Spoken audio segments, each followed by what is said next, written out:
Assalomu alaykum qarindoshlar. Qanday ahvolinglar? Yaxshi turibsizmi? Salomat turibsizlar? Erkinjon ukam bu savolga javob beradigan nurg'un bilimli, iqtidorli har qaysi sohada qarindoshlarimiz mush topdi bor. Ularni o'zining ko'z qarashlarini o'tirib qo'yib baqa. Endi men asosiyatdan bu millatni Qur'onga chaqirib, diniy e'tiqodini ruslashga, Qur'onni tafakkur qilishga, Qur'onni tushunishga, bilishga, Qur'onni bilgandan keyin undan keyin o'zining dushmanining kimligini tanib yetadi degan maqsadda Qur'onni bilgan odam tanib yetadiganligini men bilgachga mushu millat Qur'onni haqiqiy tafakkur qilsa, o'rgansa, dushmanni boshqa yerdan izlamaydigan bo'ladi va vatan millatning xizmatini muqaddas bir narsaga aylantira oladi. Muqaddas bir narsaga aylantira oladi. Va uni muhim, eng cho'ng ibodatlarning birisi deb qaraydigan bir aqida hosil bo'ladi ularning e'tiqodida deb qaragan odamlarning birisi bo'lganligim uchun men Qur'onga chaqiryapman bu millatni. Qur'onga chaqiryapman.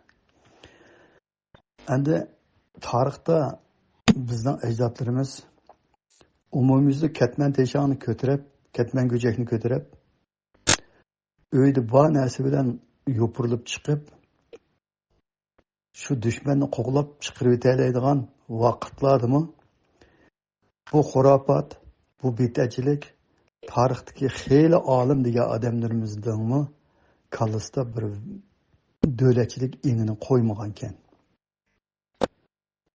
Necha kunimiz deyotgandek, biz bir ibodat qila oladigan bir sharoitlar bo'lsa, mushu dinimizni, ibodatimizga qilayotgan ibodatda qilayotgan ishlarimizdan hech kim qarshi chiqmasa, uning qarshi turmasa, bu vatanimda kim yashayotidi? Unda narsami qolmoqliq. Xurofot ashuni ashagacha ilib beriqliq. Shuning uchun bir asrning oldidagi odamlarimiz mucho desa, ishni nerdan boshlashni bilmay qiyliqliq. Dushman besib turayotgan sharoit ostida uni qo'g'lab chiqarib o'tish imkoniyat bo'lsa,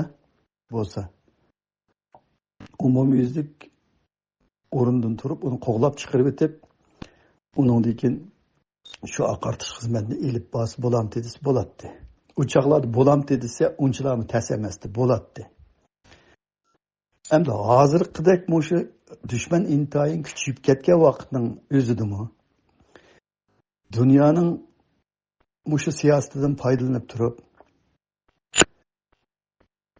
zodi shu vatanni ozod qilish bir imkoniyatiga, shu vatanni ozod qilish bir fursatga, shuni qo'g'lab chiqarib o'tish bir fursatiga ega bo'lsak bo'ladi deyotgan, o'zimiz umumyuzlik yopirilib kaltak to'qmoq bilan qo'g'lab chiqarib o'tadigan u davrlar ketdi.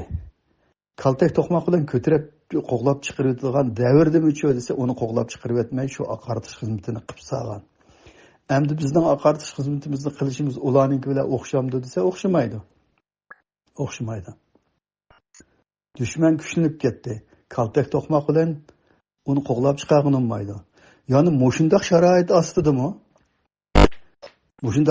ostidami? Yanili shu burunqi aqida, burunqi qarash, dunyoda kofirlar bo'lsa bizning dushmanimiz deydigan. Mana mushundaq tashviqotlar, da'vatlar, mushundaq diniy e'tiqod, mushu qarashlar yanila millatga din bo'lib tengilsiz desa, buningga qarab turishning o'zicha desa, bu to'g'ri emas bu. To'g'ri emas. Gap qilmasangiz, qarab tursangiz, innal hamdalillah deb boshlabla, shu boshlikisi innal hamdalillahsi to'g'ri.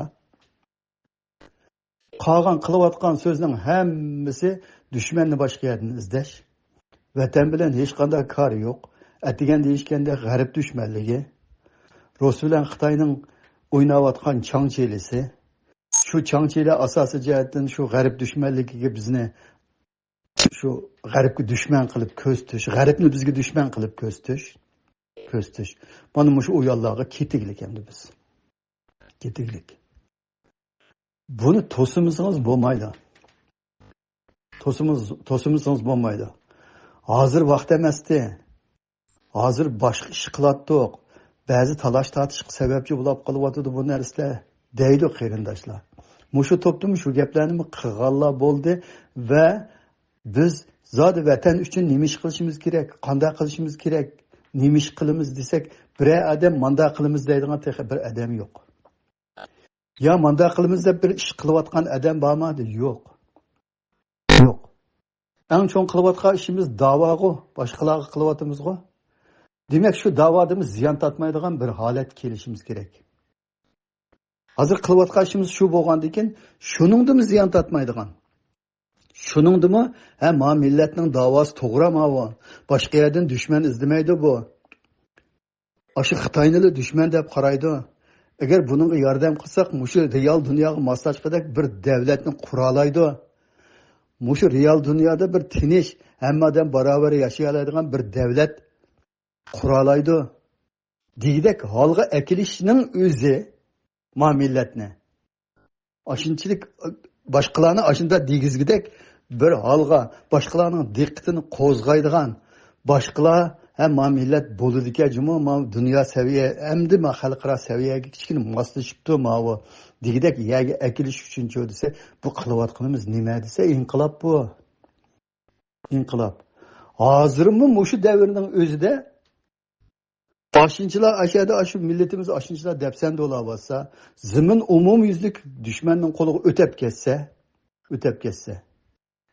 millet ırkı kırgınçılıkı uçuravassa, o zimini umumyüzlük minin kılıbilip, yarışarda Uygur diyen nesini yok kılıbitiş, bir girdavı harap, şu yaman niyetine aldığı sürüp ilgirilip ekip alsa, biz düşmanı başka yerden izlesek, bulamdız, bulmaydı. Bunu biz qarab tursak bo'lamdi desa bo'lmaydi. Bo'lmaydi. Qarab turish qat'iy bo'lmaydi. Shu bizni sizlar diniy masalalarni o'ttirib chiqib bilib,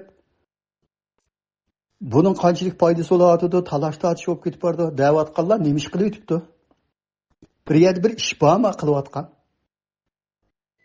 Boy deganda qilayotgan ishimiz da'voga, mushu millatning kallasini kichkina bir sagizsak, o'ngishsak, düşmanın kimligini tanıtsak, haqiqiy düşmanımız aken dese, diplomatik sahada bizga foydali bir gap so'zlarni qila oladigan. Dunyo kafirlari bayroqni paloniyaga tiklishimiz kerak. G'arb dunyosida 60 necha davlat va 60 necha davlatning hammasiga islom urush etishga ruxsat qilgan deganga o'xshash o'ydirilgan bir narsalarni so'zlab aktivasi bo'lmaydi u. O bizning millatimizni boshqa yoqqa so'rab aketgandan tashqari Uyg'ur millatining dunyodagi davosiga daxli tarz yetkazadi u. Bu din emas. Dinimiz boshqa yerdan dushman izlashni yo'l qo'ymaydi. Hamma kofirni iymon keltir, hamma kofirga urush och, hamma kofirni o'lta degan bir narsa yo'q islom dinida. Yo'q. Bu gapni yana takrorlamayman. Yig'ib aytganda, hozirgi oqartishimiz bizningki.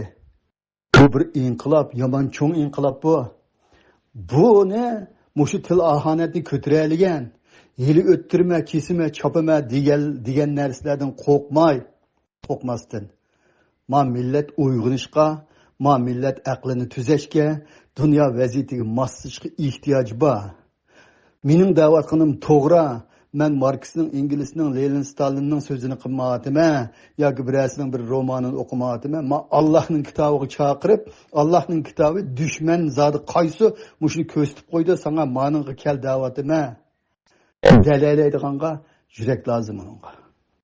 Yurak lozim. Bu millatning mana mushu jihatda bir oqartishiga ehtiyoji bor. Bu millat shu xurofat bilan patqan, shu xurofat bilan bu balo qazoni topgan, shu xurofat necha yüzyillarcha bizni davlatchilik еңіден jiroqlashtirib ketgan, navbatda nima ish qilishimiz kerak degan narsani bilmagidek holga tushirib qo'ygan. Hozirmi shu desa, yana shuning qoldiqlari, yana Appag'o'ji o'lgan bilan Appag'o'jilik o'lmaglik texicha, o'lmaglik. Appag'o'jining ba'zi bir aqidalarini, ko'z qarashlarini yomon deb, u bid'at deb qo'yib turib, butun dunyodan dushman izlab, Xitoy ashunchalar zulm silib olsa, boshqalarni shunchalar ayblaydi, boshqalarni shunchalar kafir deydi, boshqalarni shuncha petib ketdi bular, vayron bo'lishga oz qoldi deydi. Lekin Xitoyni tillaydigan odam yo'q. Demak, millatning aqartishga ehtiyoji bor. Nima bilan aqartisiz uni? O'zi e'tiqod qilayotgan dinning kitobi bilan aqartisiz. U e'tiqodini tuzaysiz uningki.